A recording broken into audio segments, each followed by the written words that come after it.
Ano profile ito si Bogart?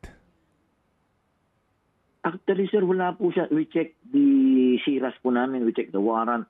Even doon sa watch list ng mga drugs, wala po siyang record. At sinabi niya rin po yun kahapon. Kanya na, sir, wala po akong bisyo, wala po akong record. Yun ang kanya, as in, legit na negosyante lang naman siya. Ilang taon na ito si Bogart? Si Bogart ay 35 years old. Kaka-35 niya nung gabi na yun, ng insidente niya. May asawa ba ito? Taga saan talaga ito? Saan siya pinanganak? Siya po ay sa Palanas, Masbate po. Ang birthplace niya. Doon po sila taga roon. Actually, lahat po ito ay magkakapit-bahay. Bali siya lang atang hindi ka mag-anak, pero magkakapit-bahay sila, magkakilala sila doon sa isang barangay doon sa Palanas. Oo. Itong taga Masbate rin itong mga biktima.